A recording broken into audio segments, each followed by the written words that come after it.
اعوذ باللہ من الشیطان الرجیم بسم اللہ الرحمن الرحیم رب اشرح لی صدری ویسر لی امری واحلل عقدۃ من لسانی یفقہوا قولی آمین ثم آمین۔ سورۃ المائدہ آیت نمبر 96 احل لکم صید البحر وطعامہ متاعا لکم وللسیارہ، تمہارے لیے دریا کی چیزوں کا شکار اور ان کا کھانا حلال کر دیا گیا ہے۔ متاعا لکم وللسیارہ، یہ تمہارے اور مسافروں کے فائدے کے لیے ہے۔ وحرم علیکم صید البر ما دمتم حرما، اور خشکی کا شکار تم پر حرام ہے جب تک تم حالت احرام میں ہو۔ واتقوا اللہ الذی الیہ تحشرون، اور اللہ سے جس کے پاس تم سب جمع کیے جاؤ گے ڈرتے رہو، اور ڈرتے رہو اللہ سے جس کے پاس تم سب جمع کیے جاؤ گے۔ گزشتہ آیت والا سلسلہ کلام چل رہا ہے کیونکہ اس میں یہ بتایا گیا تھا کہ حالت احرام میں اللہ تبارک تعالیٰ نے تم پر شکار حرام کیا ہے، اور حدود حرم میں بھی تم پر شکار حرام کیا ہے۔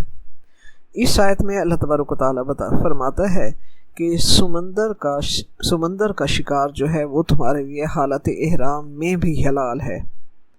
سمندر کا شکار تمہارے لیے حالت احرام میں بھی حلال ہے۔ اس حکم سے حکمت الہی یہ ہے کہ سمندر کا سفر عموماً طویل ہوتا ہے۔ سمندر کے سفر میں غذا کی فراہمی کے لیے پانی کے جانوروں کے شکار کے علاوہ کوئی تدبیر ممکن نہیں ہوتی۔ یہاں فرمایا گیا ہے کہ صید البحر وطعامہ، تو مفسرین کے مطابق صید البحر سے مراد پانی کا شکار یعنی پانی سے تازہ پکڑے ہوئے جانور، وطعامہ سے مراد وہ شکار یا سمندر کے جانور جو لہریں پانی سے باہر چھوڑ دیں۔ ابن عباس رضی اللہ تعالیٰ عنہم سے یہی منقول ہے کہ جو مردہ جانور پانی نکال دے وہ طعام ہے۔ آپ صلی اللہ علیہ وآلہ وسلم نے یہ آیت پڑھ کر فرمایا، اس کا طعام وہ ہے جسے پانی باہر پھینک دے، وہ چاہے مرا ہوا بھی ہو، بنیادی طور پر سمندر کا پانی پاک ہے۔ پھر فرمایا کہ یہ فائدہ ہے تمہارے لیے اور راستے سے گزرنے والے قافلوں کے لیے اور مسافروں کے لیے فائدہ ہے، یا جو سمندر کے کنارے رہتے ہیں اور وہ قافلے جو وہاں سے گزرتے ہیں یعنی مسافروں کے لیے، یہ ان کے فائدے کے لیے ہے۔ ایک شخص نے آپ صلی اللہ علیہ وآلہ وسلم سے دریافت کیا، یا رسول اللہ، ہم سمندر کے سفر پر جاتے ہیں، ہمارے ساتھ پانی بہت کم ہوتا ہے، اگر اسی سے وضو کریں تو پیاسے رہ جائیں، تو کیا ہمیں سمندر کے پانی سے وضو کی اجازت ہے؟ آپ صلی اللہ علیہ وآلہ وسلم نے فرمایا، سمندر کا پانی پاک ہے اور اس کا مردہ حلال ہے۔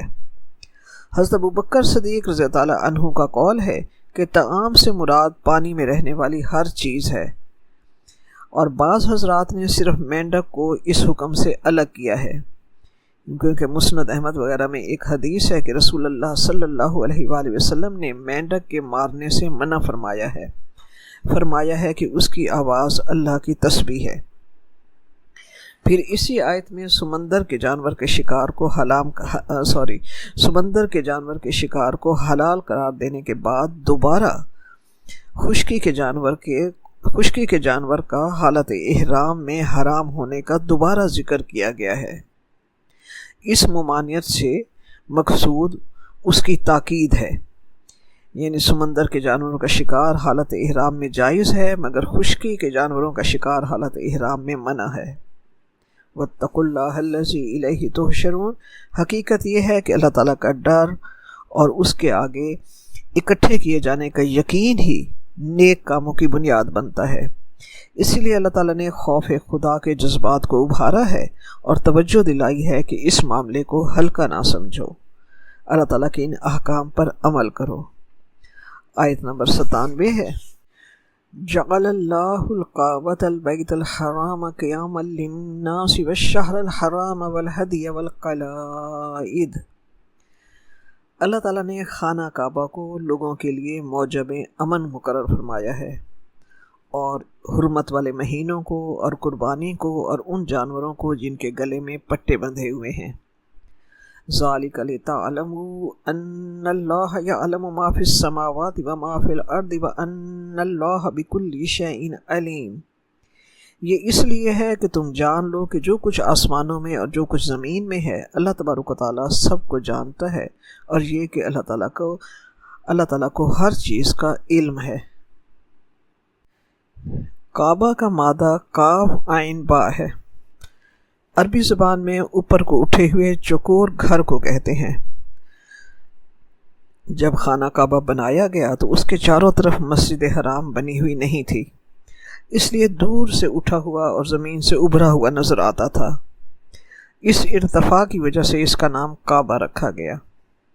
اللہ تعالیٰ نے اسے قیام للناس کہا ہے، یعنی یہ لوگوں کے قائم رہنے کا موجب ہے، یعنی اس کی تعظیم دین اور دنیا کے قیام کا باعث ہے، یعنی خانہ کعبہ کی تعظیم دین اور دنیا کے قیام کا باعث ہے۔ خانہ کعبہ کو اللہ تعالیٰ نے تمام لوگوں کے لیے قیام و بقا اور امن و سکون کا ذریعہ بنایا ہے۔ جب تک دنیا کے ہر ملک، ہر خطے، ہر سمت کے لوگ اس بیت اللہ کی طرف متوجہ ہو کر نماز ادا کرتے رہیں گے، اس وقت تک پوری دنیا قائم اور محفوظ رہے گی۔ حدیث مبارکہ ہے کہ جب خانہ کعبہ کو گرا دیا جائے گا تو تم قیامت کا انتظار کرو۔ خانہ کعبہ دنیا کے قائم رہنے کا باعث ہے۔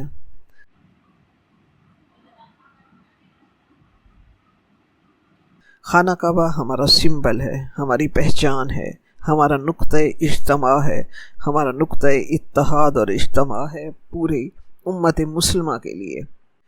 تو اللہ تبارک و تعالیٰ اس آیت میں فرما رہا ہے کہ بیت اللہ کا وجود دنیا کی بقا اور امن عالم کا سبب ہے۔ عرب زمانہ جاہلیت میں اپنی جنگجوئی اور قبائلی تعصب میں پوری دنیا میں مشہور تھے۔ اللہ تبارک و تعالیٰ نے بیت اللہ کی تعظیم زمانہ جاہلیت میں بھی لوگوں کے دلوں میں پیوست کر دی تھی کہ وہ اس کے احترام کے لیے اپنے سارے جذبات کو پیچھے ڈال دیتے، اور اگر ان کا کیسا بھی کوئی جانی دشمن حرم شریف میں داخل ہو جاتا تو انتہائی غم و غصہ کے باوجود وہ اسے کچھ نہ کہتے۔ باپ کا قاتل حرم میں اگر بیٹے کو نظر آتا تو بیٹا نیچی نظریں کر کے گزر جاتا۔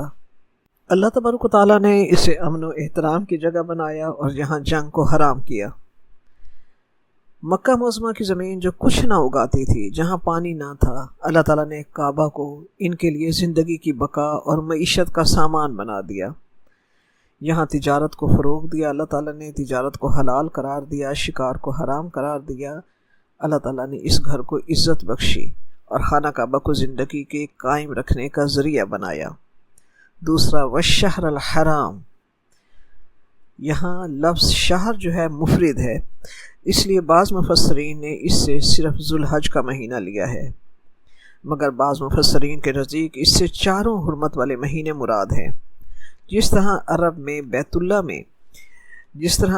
بیت اللہ کو محترم اور حرمت حاصل تھی، اسی طرح حرمت والے مہینے میں بھی قتل و قتال اور جنگ و جدل تمام عرب اپنے اوپر حرام سمجھتے تھے۔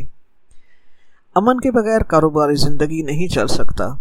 حرمت والے مہینے شعائر اللہ سے ہیں، ان کا احترام ہوتا ہے، امن قائم ہوتا ہے۔ ان مہینوں میں لوگ حج اور عمرہ کرنے آتے ہیں اور معیشت بہت عروج پر ہوتی ہے۔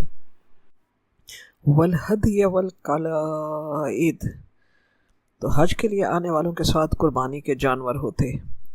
اب تو اور طریقہ ہو گیا ہے، پہلے تو ایسا ہوتا تھا کہ حاجیوں کے قافلے پیدل یا اونٹ وغیرہ پر سفر کرتے ہوئے مکہ معظمہ پہنچتے، تو حاجیوں کے قافلے چلتے تو ہر ایک کے جانور قربانی کے ان کے ساتھ ہوتے۔ زمانہ جاہلیت سے لوٹ مار اور قتل و غارت گری کا ماحول تھا، ایسے ماحول میں راستے میں جانوروں کو بھی لوٹ لیا جاتا تھا۔ دین اسلام کی روشنی کے بعد اللہ تبارک و تعالیٰ نے قربانی کے جانوروں کو احترام دیا۔ ان پر نشان اور گلے میں ہار ہوتے، قلادہ ہار کو کہتے ہیں۔ حاجی اپنے گلے میں بھی ہار ڈال لیتے اور جانوروں کے گلے میں بھی، اور دور سے وہ پہچانے جاتے کہ یہ بیت اللہ شریف کی طرف جانے والا محترم قافلہ ہے۔ تو لوگ لوٹنے کی بجائے احترام اور عزت دیتے اور ان کے استقبال کے لیے اور انہیں تعظیم سے رخصت کرنے کے لیے وہ راستے میں تعظیم کے ساتھ کھڑے ہو جاتے۔ یہ احترام اللہ تبارک و تعالیٰ نے خانہ کعبہ کو اور حج سے متعلق تمام امور کو اللہ تبارک و تعالیٰ نے احترام دیا۔ خانہ کعبہ کو اللہ تعالیٰ نے مقام امن بنایا، حرمت والے مہینوں کو زمانہ امن قرار دیا، قربانی کے جانوروں کو محفوظ اور مامون قرار دیا، اور حرم کی طرف رخ کرنے والوں کو محفوظ قرار دیا، تاکہ پسی ہوئی اور خوف زدہ اور مصیبت زدہ انسانیت جان لے کہ امن کے لیے ایمان لانا ضروری ہے، اور امن اور سلامتی کے لیے دین اسلام سے بڑھ کر اور کوئی دین نہیں ہے۔ امن اور سلامتی کے لیے دین اسلام سے بڑھ کر اور کوئی دین نہیں ہے۔ کوئی اور مذہب ایسا ہے جو کسی جگہ کو اتنا امن والا بنا دے، جہاں جنگ حرام ہو جائے، جہاں پہنچنے والا امن پا جائے؟ ومن دخلہ کان آمنا، جو اس میں داخل ہو جائے حدود حرم میں وہ امن میں آ جائے۔ قربانی کے جانوروں کو، حج کے لیے جانے والوں کو اللہ تعالیٰ لوگوں کی شر سے امان دے دے۔ یہ اللہ تعالیٰ کا خاص انعام ہے۔ ذالک لتعلموا ان اللہ یعلم ما فی السماوات وما فی الارض وان اللہ بکل شیء علیم۔ یہ اس لیے ہے تاکہ تم جان جاؤ کہ ان کو امان دینے والا اللہ تبارک و تعالیٰ زمین و آسمان کے تمام علم سے اور انسانوں کے تمام حالات سے باخبر ہے۔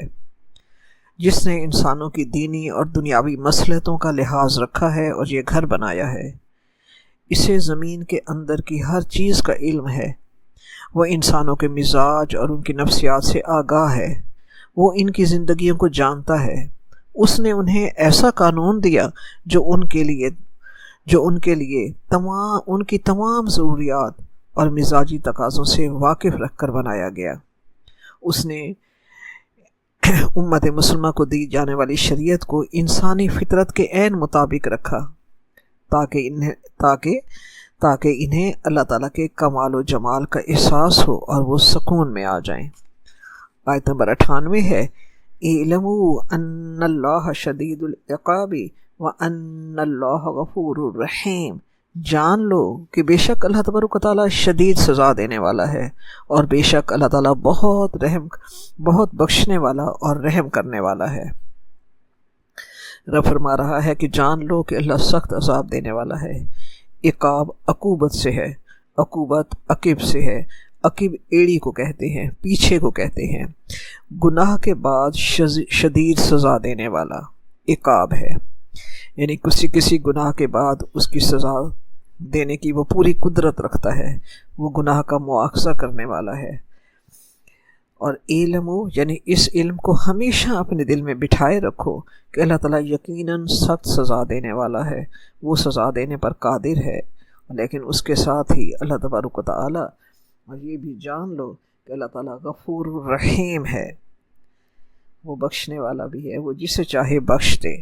رب کریم نے قرآن پاک میں فرمایا، نبی عبادی انی انا الغفور الرحیم وان عذابی هو العذاب الشدید۔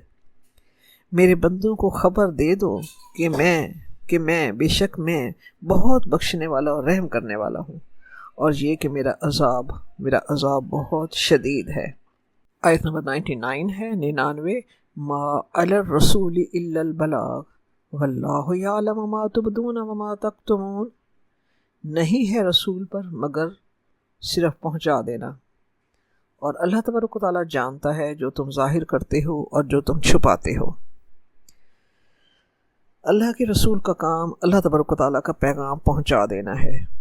اللہ کا ہر رسول اور ہر نبی اپنی ذمہ داری پوری کرتا ہے۔ رسول پاک صلی اللہ علیہ وآلہ وسلم نے یہ بھی ذمہ داری بہت خوبصورتی سے مکمل طور پر پوری کی۔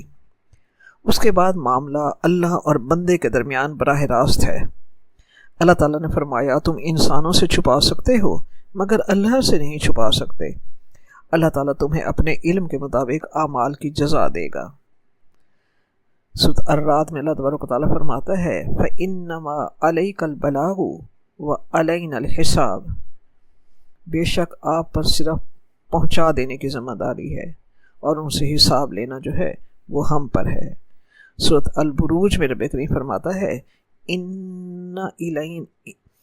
سورۃ البروج میں اللہ تعالیٰ فرماتا ہے انا الینا ایابہم ثم انا علینا حسابہم، بے شک ہماری طرف ہے ان کا لوٹنا، پھر ہم پر ہے ان سے حساب لینا۔ آیت نمبر 100 ہے قُل لَا يَسْتَوِي الْخَبِيثُ وَالطَّيِّبُ وَلَوْ أَعْجَبَكَ كَثْرَةُ الْخَبِيثِ فَاتَّقُوا اللَّهَ يَا أُولِي الْأَلْبَابِ لَعَلَّكُمْ تُفْلِحُونَ، کہہ دیجئے کہ نہیں برابر ہو سکتے ناپاک اور پاک، اور اگرچہ اچھی لگے تمہیں ناپاک کی کثرت، اگر اچھی لگے تمہیں کثرت ناپاک کی، فَاتَّقُوا اللَّهَ، پس ڈرو اللہ سے، یا اولی الالبابی، اے عقل والو، لعلکم تفلحون، تاکہ تم فلاح پاؤ۔ عجبہ کا ہوتا ہے حیران کن حد تک اچھی لگے، خوش کر دے۔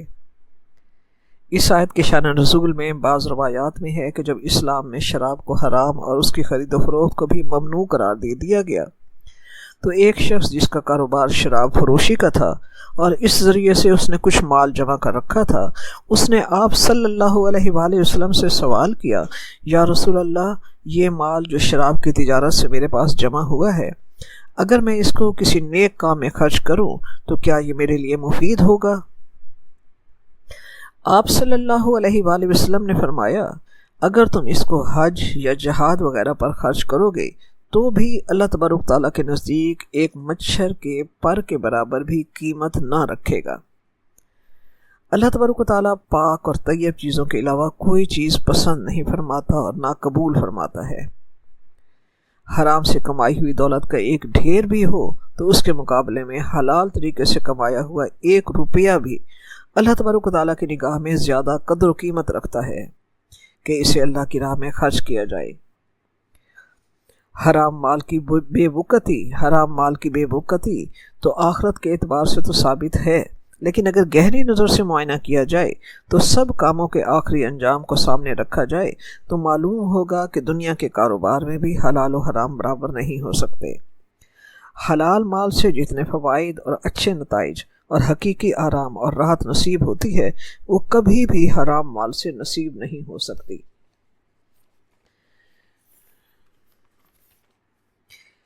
ابن مبارک رحمۃ اللہ علیہ کا فرمان ہے کہ ایک حرام درہم سے بچنا 100 درہم صدقہ کرنے سے بہتر ہے۔ ایک حرام درہم سے بچنا 100 درہم صدقہ کرنے سے بہتر ہے۔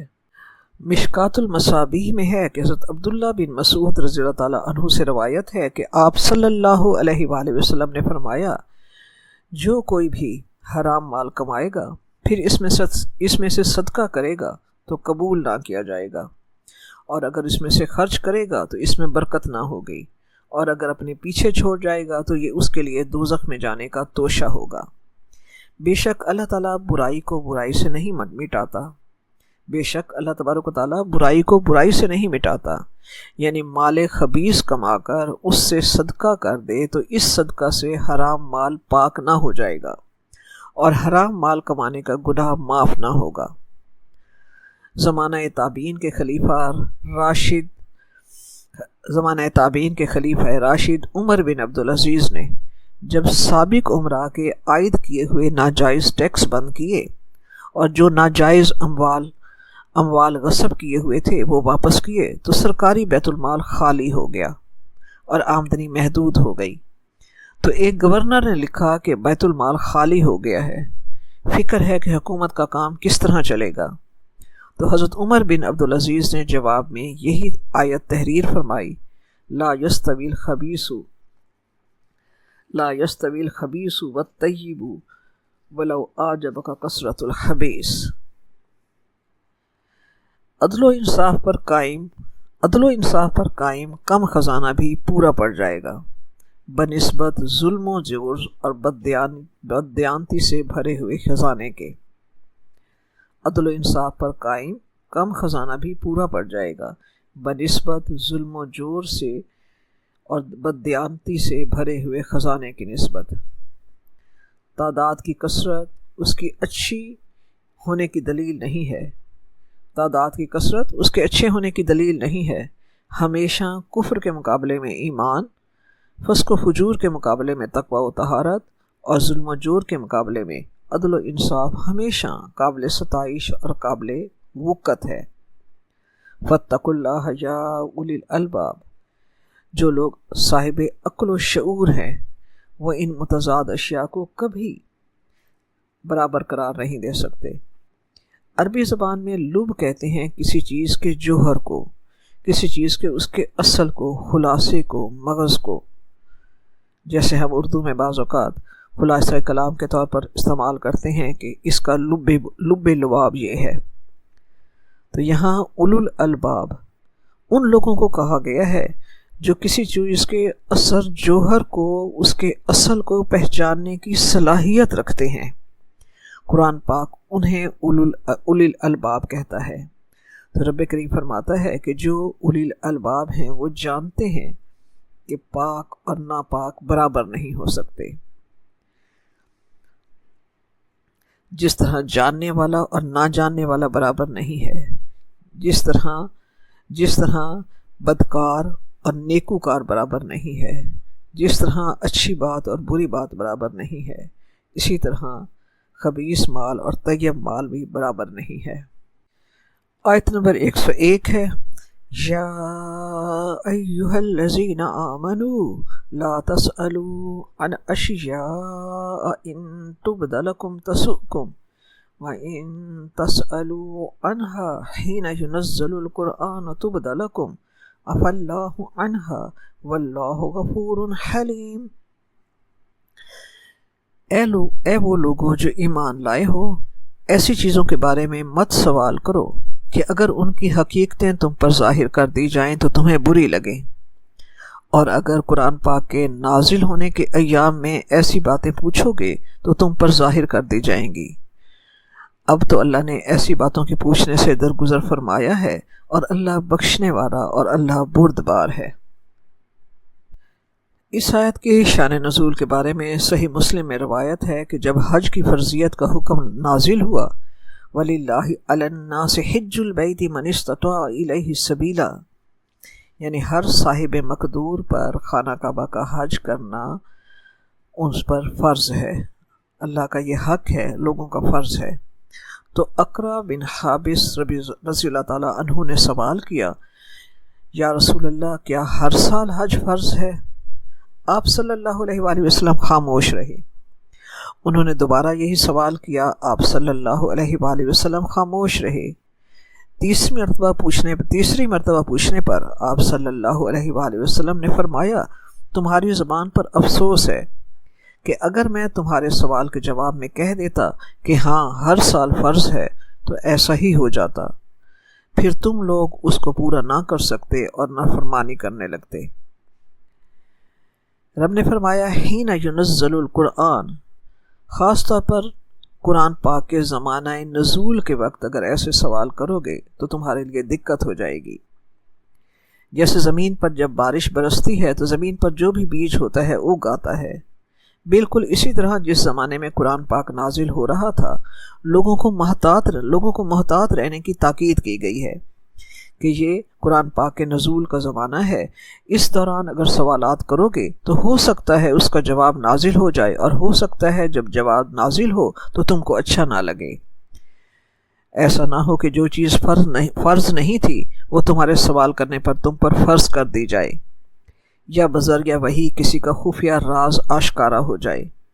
آپ صلی اللہ علیہ وآلہ وسلم نے سوالات کی کثرت سے مسلمانوں کو منع فرمایا، زمانہ نزول میں بھی، لیکن اس کے بعد انقطاع وحی کے بعد اور دور رسالت کے اختتام کے بعد بھی ایسے بے ضرورت سوالات گھڑ گھڑ کر ان کی تحقیق میں پڑھنا اور بے ضرورت چیزوں کے متعلق سوال کرنا اس دور کے بعد بھی ممنوع اور مذموم ہی رہے گا، کیونکہ اس میں اپنا اور دوسروں کا وقت ضائع ہوتا ہے۔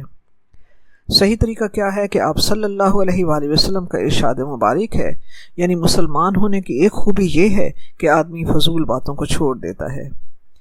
آپ صلی اللہ علیہ وآلہ وسلم نے فرمایا، اللہ تبارک و تعالیٰ نے کچھ فرائض تم پر عائد کیے ہیں، انہیں ضائع نہ کرو۔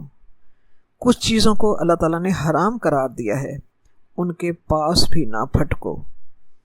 کچھ حدود اللہ تبارک و تعالیٰ نے مقرر کی ہیں، ان سے تجاوز نہ کرو، اور کچھ چیزوں کے متعلق اللہ تبارک و تعالیٰ نے خاموشی اختیار کی ہے بغیر اس کے کہ اسے بھول لاحق ہوئی ہو، لہٰذا اس کی کھوج میں نہ پڑو۔ حدیث مبارکہ ہے کہ آپ صلی اللہ علیہ وآلہ وسلم نے فرمایا، مسلمانوں میں سب سے بڑا گناہ گار وہ ہے جس نے کسی چیز کی نسبت دریافت کیا جو حرام نہ تھی مگر اس کے سوال کرنے کی وجہ سے حرام ہو گئی۔ اللہ تعالیٰ کے احکام میں بہت زیادہ بال کی کھال نہ نکالی جائے کہ احکام مزید سخت ہو جائیں۔ ہاں، اپنی کسی الجھن کو دور کرنے کے لیے، اپنے کسی عمل کو درست کرنے کے لیے اور شریعت کو نافذ کرنے کے لیے سوال پوچھا جائے تو یہ پسندیدہ ہے۔ شریعت کو نافذ کرنے والے سوال تو بہت مبارک ہیں۔ حضرت ابن عباس رضی اللہ عنہ کا فرمان ہے کہ میں نے اصحاب رسول سے زیادہ اچھے لوگ نہیں دیکھے کہ انہوں نے رسول پاک صلی اللہ علیہ وسلم کے وصال تک صرف 31 سوالات پوچھے، اور یہ قرآن پاک میں موجود ہیں۔ اس لیے کہ مسلمان کا ذہن عملی ہوتا ہے، وہ عمل کرنا چاہتا ہے، جب بھی حکم آتا ہے وہ عمل کرنے کے لیے مستعد ہو جاتا ہے۔ اس لیے مسلمان کا رویہ ہوتا ہے کہ میرے رب نے فرمایا، میرے رب نے حکم دیا، ٹھیک ہے، اب عمل کی طرف وہ مستعد ہو جاتا ہے۔ اگر وہ یہ کہے کہ یہ حکم سمجھ آ جائے اور اس میں یہ کیوں کہا گیا ہے، یہ کیوں نہیں کہا گیا اور اس کا مطلب کیا ہے، تو پھر اس نے اس سے مراد یہ ہوگا کہ اس نے اللہ تعالیٰ کی حکمت پر بھروسہ نہ کیا۔ جیسے ہم اپنے کمرے میں اے سی لگوائیں، تو جب اے سی ہم کسی اتھینٹک کمپنی سے لے کر کسی قابل اعتبار الیکٹریشین سے لگوا کر فٹ کر لیتے ہیں، تو کیا ہم کبھی ایسا سوچتے ہیں کہ ہم اس کی مشینری کے تمام مکینیکل سسٹم کو سمجھ لیں کہ یہ پرزہ یہاں کیوں لگایا گیا ہے، اس کے اندر کا سسٹم کیسے چل رہا ہے؟ ہم نے کبھی ایسا سوچا کہ ایسا پہلے دیکھیں تب چلائیں گے؟ نہیں، ہم نے تو اے سی بنانے والی کمپنی پر بھروسہ کیا اور لگانے کے بعد اس سے چلا کر اس سے فائدہ اٹھانے والوں میں شامل ہو گئے۔ جب ہم اللہ تبارک و تعالیٰ کے احکام شرعی میں کھوج لگا لگا کر سوال کرتے ہیں تو گویا ہم نے کائنات بنانے والے مالک کی ارض و سما کی حکمت اور اس کی محبت پر بھروسہ نہ کیا۔ مومن تو اللہ کا حکم سنتا ہے تو عمل کرنے کی فکر میں لگ جاتا ہے، اور جب وہ عمل کرتا ہے تو پھر اسے رب کی حکمتیں خود بخود سمجھ آتی چلی جاتی ہیں۔ آیت نمبر 102 ہے، قَدْ سَأَلَهَا قَوْمٌ مِّن قَبْلِكُمْ ثُمَّ أَصْبَحُوا بِهَا كَافِرِينَ۔ تحقیق اسی طرح کی باتیں تم سے پہلے لوگوں نے بھی پوچھی تھی، مگر جب بتائی گئیں تو پھر ان سے منکر ہو گئے۔ اس آیت میں بھی وہی سلسلہ کلام چل رہا ہے۔ رب کریم فرما رہا ہے کہ پچھلی قوموں نے یہی رویہ اپنایا تھا اور اسی رویے کی وجہ سے وہ تباہ ہوئی کہ جو چیزیں اللہ اور اللہ کے رسول نے فرض نہیں بتائیں ان کے متعلق سوالات کر کر کے اپنے اوپر فرض کروا دی، پھر خلاف ورزی میں مبتلا ہوئے اور ہلاک ہو گئے۔ بنی اسرائیل کو گائے ذبح کرنے کا حکم آیا تو اس کے بارے میں سوالات کر کر کے انہوں نے اپنے اوپر پابندیاں بڑھوا لیں۔ حضرت صالح علیہ السلام سے انہوں نے پتھر سے اونٹنی نکالنے کا مطالبہ کیا، اور جب اللہ تعالیٰ نے سوال پورا کر دیا تو اس معجزے کے منکر ہو گئے اور اونٹنی کو قتل کر دیا اور عذاب کے مستحق بنے۔ ہاں، علماء نے سوالات کرنے کے متعلق کچھ اصول وضع کیے ہیں کہ سوال اگر کیے جائیں تو ان اصولوں کو مد نظر رکھا جائے۔ نمبر 1 یہ کہ بے صبری سے سوال نہ کیا جائے۔ علم کا حصول صبر سکھاتا ہے۔ بے صبری سے سوال پوچھنا علم کے جذب ہونے میں رکاوٹ بن جاتا ہے۔ ہو سکتا ہے ایک مضمون یا موضوع جو ابھی چل رہا ہو، آپ کے ذہن میں اٹھے ہوئے سوال کا جواب چند لمحوں میں اس موضوع میں خود بخود آپ کے سامنے آ جائے۔ اگر وہ موضوع مکمل ہو جانے کے بعد بھی آپ کو آپ کے سوال کا جواب نہیں آیا تو سوال پوچھ لینا چاہیے۔ عمل میں رہنمائی کے لیے سوال پوچھنا پسندیدہ ہے۔ نمبر 2، سوال کرنے سے پہلے خود کو چیک کر لینا چاہیے کہ میں کس نیت سے سوال پوچھ رہی ہوں۔ عمل کی نیت سے پوچھ رہی ہوں یا علمی چٹخارے کی نیت سے؟ عمل کی خاطر اور اصلاح کی خاطر سوال پوچھنا چاہیے۔ عمل کی طرف قدم اٹھائے بغیر صرف سوال پہ سوال کیے جانا کسی ہدایت کا سبب نہیں بنتا، بلکہ گمراہی کا سبب بنتا ہے، کیونکہ عمل کی نیت سے حاصل کیا ہوا علم باطن کو روشن کرتا ہے، اور محض بحث کے لیے حاصل کیا گیا علم تکبر کو بڑھاتا ہے۔ نمبر 3، احکام شرعیہ میں غیر ضروری سوالات سے حدود و قیود کو نہ بڑھایا جائے، فرضی سوالات نہ پوچھے جائیں، نئی باتیں پوچھ کر اپنے اوپر مزید مشکلات نہ بڑھائی جائیں۔ ایک شخص نے حضرت عمر رضی اللہ عنہ عنہ سے پوچھا، اگر یوں ہو جائے تو میں کیا کروں؟ انہوں نے جواب دیا اس کے مطابق۔ انہوں نے پھر پوچھا، اگر یوں ہو جائے تو میں کیا کروں؟ انہوں نے پھر اس کے مطابق اس کا جواب دیا۔ اس نے پھر پوچھا، اگر یوں ہو جائے تو کیا کروں؟ تو حضرت عمر رضی اللہ عنہ نے اس وقت اپنا کوڑا اٹھا لیا۔ بات یہ ہے کہ فرضی باتوں کو ڈسکس کرنے سے فائدہ کوئی نہیں، بلکہ اس سے سننے والوں کا دماغ مزید الجھ جاتا ہے۔ شریعت کی تفصیلات کے متعلق بہت سوالات نہ کیے جائیں، بس حکم پر عمل کیا جائے۔ شریعت کے اجمالی حکم کی جزیات کا قیاس نہ کیا جائے۔ شریعت اگر ایک حکم اجمالاً بیان کرتی ہے تو اس اجمال سے فائدہ اٹھایا جائے، اس میں مسلمانوں کے لیے آسانی ہے۔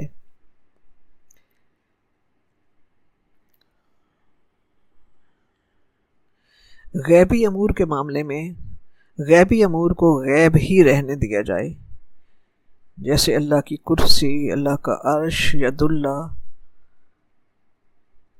اس چیز کو غیب ہی رہنے دیا جائے۔ جس قدر علیم و خبیر خبر دے رہا ہے وہیں تک بات رہنے دی جائے۔ جب کوئی مسئلہ درپیش ہو اس وقت اس کے بارے میں سوال کیا جائے۔ ان امور کے بارے میں نہ پوچھا جائے جن کو اللہ تعالیٰ نے معاف فرمایا۔ اس سے معلوم ہوا کہ بہت سے مسلمان جو بالکل فضول چیزوں کی تحقیق میں لگے رہتے ہیں، جن کا ان کے عمل سے کوئی تعلق نہیں ہوتا، وہ صرف سوال برائے سوال ہوتا ہے۔ جیسے موسیٰ علیہ السلام کی والدہ کا نام پوچھنا کہ کیا تھا، حضرت نوح علیہ السلام کی کشتی کا طول و عرض پوچھنا کہ کیا تھا، جن کا کوئی اثر انسان کے عمل پر نہیں ہے۔ ایسے سوال کرنا مذموم ہے۔ خصوصاً ایسے سوالات کرنے والے حضرات اکثر ضروری اور اہم مسائل دین سے بے خبر ہوتے ہیں۔ فضول کاموں میں پڑنے کا نتیجہ ہوتا ہے کہ آدمی ضروری کاموں سے محروم رہ جاتا ہے۔ اللہ تبارک و تعالی ہمیں دین کی صحیح سمجھ اور صحیح فہم عطا فرمائے اور صحیح طور پر عمل کرنے کی توفیق عطا فرمائے۔ ربنا تقبل منا انک انت السمیع العلیم وتب علینا انک انت التواب الرحیم، آمین ثم آمین۔